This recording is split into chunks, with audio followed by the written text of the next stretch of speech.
วัสดีค่ะมาม่าฮากาค่ะตอนนี้นะคะเรากำลังรอไต้ฝุ่นเบอร์ 19นะคะฮาบิกิสที่ใหญ่ที่สุดในโลกนะคะที่เขาว่ากันเอาไว้คราวนี้มันจะเข้ามาแถวบ้านเราจังๆเลยนะคะวันนี้ก็เลยตอนนี้เราเตรียมการไว้โอเคค่อนข้างจะคิดว่าน่าจะเท่าที่เราทำได้แล้วนะคะก็เลยจะมารีวิวให้เพื่อนๆดูกันเนาะว่าเราเตรียมอะไรไว้บ้างนะคะวันนี้ตอนนี้เป็นเวลาประมาณบ่ายโมงกว่าๆบ่ายโมงครึ่งนะคะ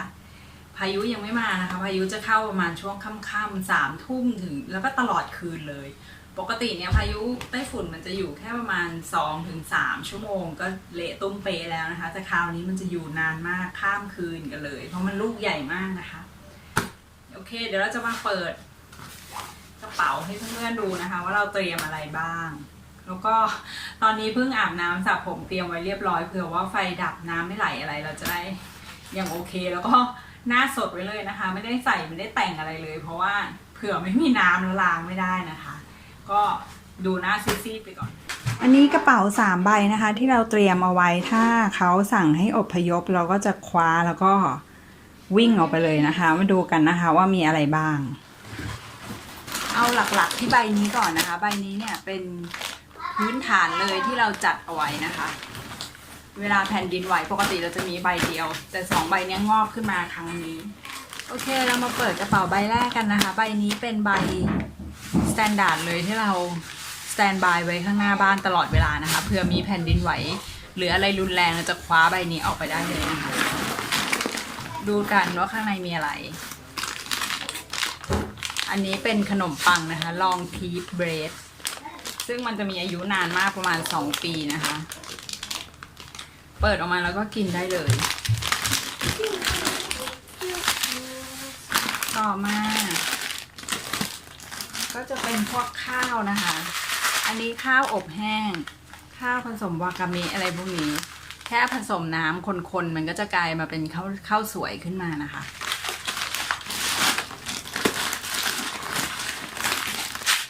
ข้าวเยอะหน่อยเนาะ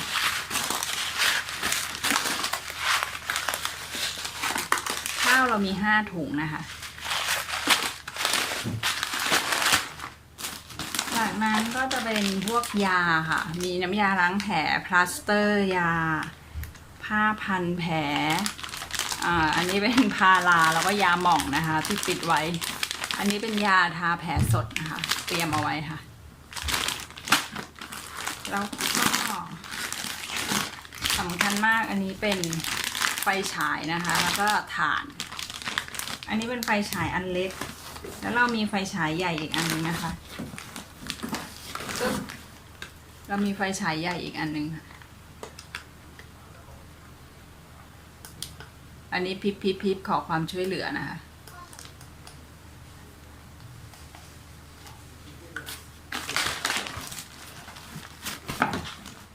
แล้วก็มีน้ำดื่มนะคะน้ำดื่มอันนี้ก็เป็นน้ำดื่มสำหรับแผ่นดินไหวเหมือนกันนะคะสามารถเก็บได้นานอายุ2 ปีเหมือนกันเพราะว่าน้ำในขวดธรรมดาจะเก็บไม่ได้นานขนาดนี้นะคะแล้วก็มีกระดาษทิชชู่2 ม้วนอันนี้เป็นผ้าเปียกนะคะเวททิชชู่อันนี้เป็นไรซ์คุกกี้นะคะเหมือนเซมเบะอะไรอย่างนี้ส่วนอันนี้เป็นผ้าอนามัยค่ะแล้วก็ถุงพลาสติกกับหนังยางเผื่อเอาไว้นะคะแล้วในนี้จะมีเสื้อผ้าของป๊าเซต 1นะคะอยู่ในนี้โอเคเดี๋ยวเราเก็บกระเป๋านี้อันกระเป๋าที่ 2กระเป๋าที่ 2จะเป็นเหมือนพวกของใช้ส่วนตัวนะคะมีแปรงสีฟันของทุกคนผ้าขนหนูผ้าเช็ดตัวนะคะอันนี้เป็นแบบสปอร์ตที่บางๆเก็บน้ำได้เยอะแล้วก็แห้งเร็วนะคะอันนี้เป็นคอนแทคเลนส์กับแว่นของมาม่าค่ะแล้วก็จะมีเสื้อผ้าของเด็กๆกับของมาม่านะคะอันนี้จะเน้น เน้นจัดแบบเพื่ออากาศเย็นนะคะเพราะอากาศร้อนเราทนได้แต่ถ้าเย็นมันจะลำบากนะคะเราก็จะจัดเป็นแขนยาวขายาวนะคะของมาม่าและของเด็กๆคนละชุดมีกางเกงในถุงเท้ากางเกงขายาวเสื้อแขนยาวนะคะเรียบร้อยผ้าเช็ดตัวคนละผืนแล้วก็ที่สำคัญนะคะที่สำคัญก็คือเอกสารสำคัญต่างๆนะคะเราต้องเตรียมเอาไว้อันนี้ใส่ไว้ในกล่องพลาสติกนะคะการเปียกนะอันนี้จะเป็นเอกสารของเมืองไทยนะคะพวกสูติบัตรของเด็กๆแล้วก็ทะเบียนสมรสอะไรพวกนี้นะคะเราจะเก็บเอาไว้ในนี้แล้วก็มีพาสปอร์ตนะคะของทุกคน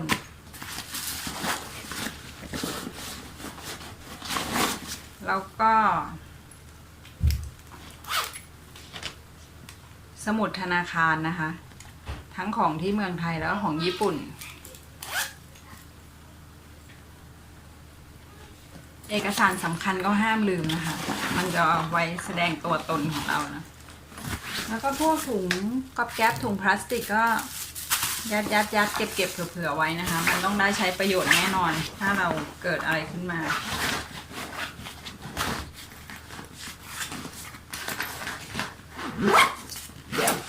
อันนี้ไม่ถึงกับหนักมากนะคะถ้าเกิดเหตุฉุกเฉินนี้มิโซะสะพายได้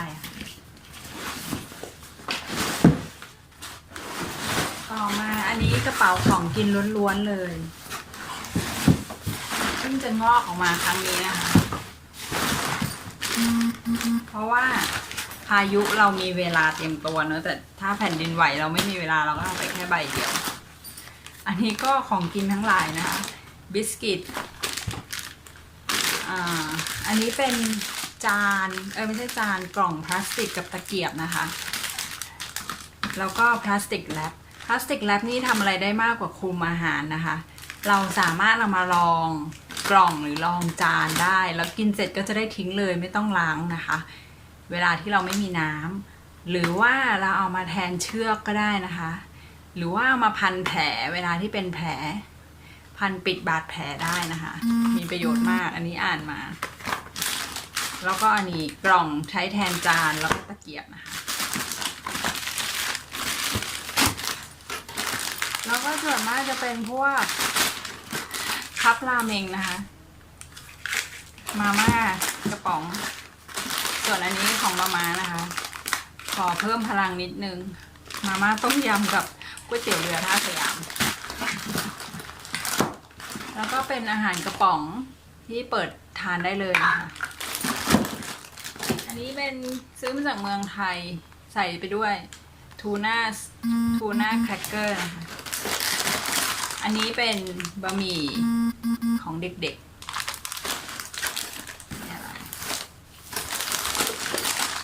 แล้วก็น้ำเปล่า2 ขวดนะคะอันนี้คุกกี้ช็อกโกแลตเพิ่มพลังงานส่วนอันนี้เป็นเทียนไขแล้วก็ไฟแช็กนะคะเตรียมเผื่อเอาไว้ไฟดับ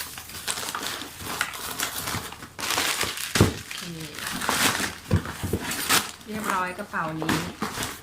แล้วเราก็จะมีอันนี้นะคะเป็นแผ่นปูรองนั่งที่เราใช้อยู่บ่อยๆนะคะอันนี้ก็จะใส่เข้าไปด้วยเผื่อว่าเราต้องไปอยู่ที่ศูนย์อพยพเราจะได้มีปูรองนอนได้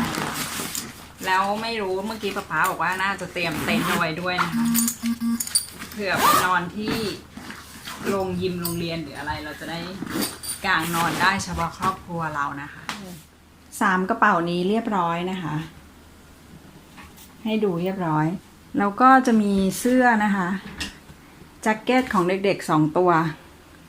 เดี๋ยวถ้ามีอะไรก็จะให้เด็กๆใส่แล้วก็วิ่งออกไปได้เลยแขวนเอาไว้ที่หน้าบ้านแล้วตอนนี้อากาศกลางคืนเริ่มเย็นแล้วนะคะรองเท้าจอดรอพร้อมหน้าบ้านเลยนะคะแล้วก็เสื้อฝนนี่ก็เสื้อฝนเด็กๆตอนแรกเราเตรียมเรนบูทไว้นะคะแต่ว่า ที่ทีวีเขามีข่าวเขามีประกาศว่าอย่าใส่เรนบูทนะคะเวลาออกนอกบ้านเพราะว่ามันจะเดินยากแล้วก็เลยให้ใส่เป็นรองเท้าผ้าใบธรรมดาแทนนะคะตอนนี้ในตู้เย็นมีขนมปังนี่คือเขาจะตุนกันเพราะว่ามันกินได้เลยเนาะอันนี้เมื่อวานนี้เราไปได้มาตรงนี้6 แผ่นแล้วก็ตรงนี้อีก3 แผ่นนะคะหมดเร็วมากชั้นแบบว่างเปล่าเลยแล้วก็มีนมซึ่งถ้าไฟดับก็คงจะทำอะไรไม่ได้มันก็คงจะเสียไปมีไข่2 แผงนะคะไข่2 แผงเดี๋ยวเราจะต้มเอาไว้สักหน่อยแล้วก็มีพวกเนื้อสัตว์นะคะที่เราตุนเอาไว้ซึ่งคิดผิดมากเพราะว่าถ้าไฟดับมันก็คงจะเสียหมดตอนแรกคิดแค่ว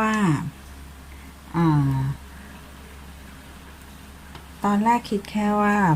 ฝนตกลมแรงออกจากบ้านไม่ได้เราจะได้มีอะไรไว้ทำอาหารกินเนาะแต่ว่าลืมคิดไปว่าถ้าไฟดับทุกอย่างที่มันสดมันก็จะเสียหมดแล้วก็เตรียมน้ำดื่มนะคะ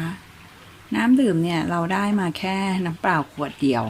เพราะว่าเขาขายกันไปหมดแล้วคนเขาซื้อกันหมดล่วงหน้าตั้ง3-4 วันแล้วนะคะที่เหลือนี่คือเป็นน้ำชาแต่ไม่เป็นไรเด็กๆ เขากินน้ำชาได้อันนี้ก็น้ำนะคะที่เรากรอกเตรียมเอาไว้เพราะเราซื้อน้ำเปล่าได้ไม่เยอะพอก็อันนี้มีขวดเปล่าล้างแล้วก็กรอกน้ำไว้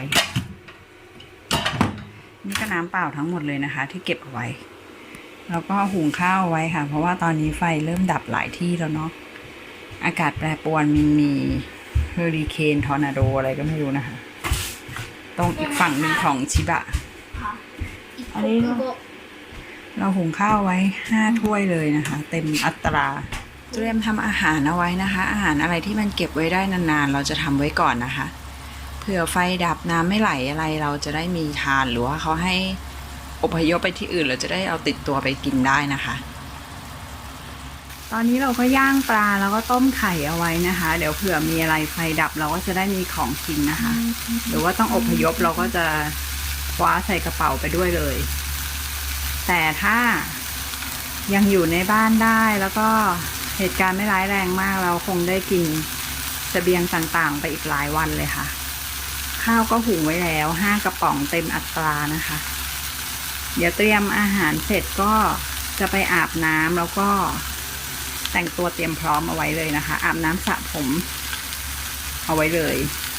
เตรียมพร้อมเผื่อต้องออกจากบ้านนะคะตอนนี้กำลังเริ่มทำข้าวปั้นเก็บไว้นะคะไส้ปลาแซลมอนเค็ม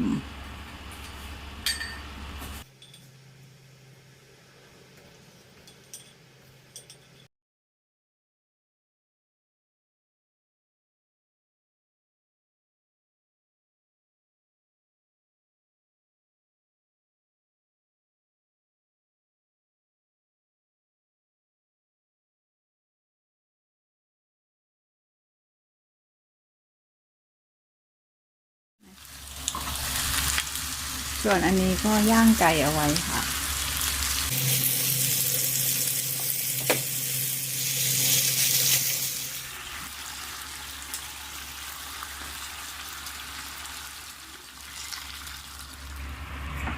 เดี๋ยวเราจะเอาใส่กล่องที่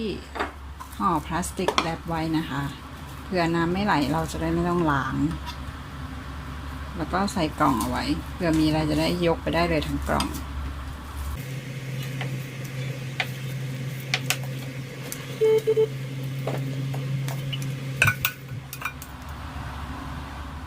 เดี๋ยวเราจะยกต้นไม้เข้าบ้านเพิ่มนะคะ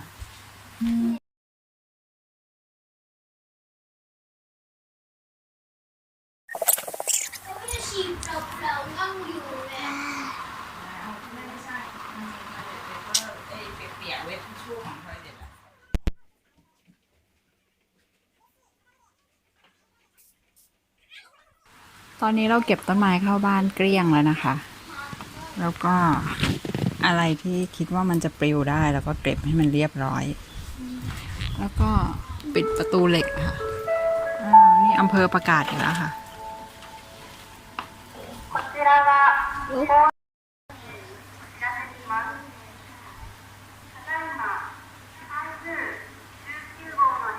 ป๊ากำลังยืนฟังประกาศของอำเภออยู่นะคะ ทางอำเภอก็จะประกาศตลอดเลยนะคะ ว่าถ้าเกิดมีประกาศให้อพยพต้องไปที่ไหนบ้าง ของบ้านเราก็คงจะเป็นโรงเรียนของเด็กๆนะคะ เพราะว่าอยู่ใกล้ที่สุด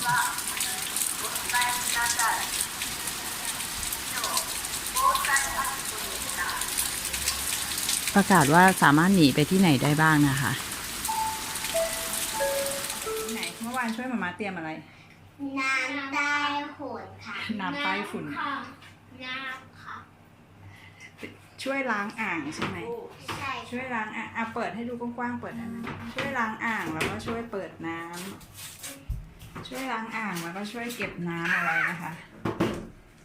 เผื่อน้ำไม่ไหลเราจะได้มีน้ำทำไมมันยังอุ่นนะโอเคปิดใส่เมื่อวานตั้งนานมากเลยเผื่อน้ำไม่ไหลเราจะได้มีน้ำใช้อยู่นะคะลองไว้2 ถังโอเคใครเด็กดีช่วยมาไม่ชอบไม่ชอบหรอคะมิลินขัดตรงนี้แล้วมิจะขัดข้างยายเหรอครับมิลินขัดตรงไหนอันไหนมายืนนี่เลยมิลินขัดตรงนี้มิลินขัดด้านนอกพี่มิโซะขัดข้างในพี่มิโซะขัดข้างในโอเคแล้วก็ช่วยกันเฝ้าน้ำเปิดน้ำแล้วก็เฝ้าไว้ให้เต็มใช่ไหมครับตอนนี้เราก็เตรียมการไว้ในระดับหนึ่งแล้วนะคะก็ตอนนี้ได้แต่รอค่ะรอเวลาที่ไต้ฝุ่นจะเข้าแล้วก็ดูสถานการณ์นะคะว่าต้องทำอะไรต่อไปอาหารเสบียงเสื้อผ้าเก็บข้าวเก็บของเรียบร้อยหมดแล้วตอนนี้ประมาณบ่ายครึ่งคาดว่าไต้ฝุ่นจะมาถึงโตเกียวช่วงค่ำๆนะคะ3 ทุ่มแล้วคราวนี้จะอยู่ลากยาวมากเลยเดี๋ยวเราต้องคอยดูว่ามันจะแรงขนาดไหนนะคะ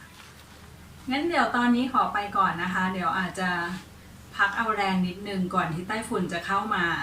ช่วงค่ำนะคะไม่รู้ว่าคืนนี้เราจะต้องเจอกับอะไรบ้างนะคะเพื่อนๆที่อยู่ญี่ปุ่นก็สู้ๆนะคะทุกคนเราต้องผ่านมันไปด้วยกันนะคะขอให้ทุกคนปลอดภัยนะคะแล้วก็เพื่อนๆที่อยู่เมืองไทยก็อย่าลืมเอาใจช่วยพวกเราด้วยนะคะตอนนี้ได้แต่รอค่ะรอสถานการณ์นะคะโอเคแล้วพบกันใหม่นะคะหวังว่าจะได้พบกันใหม่นะคะบ๊ายบายค่ะสวัสดีค่ะ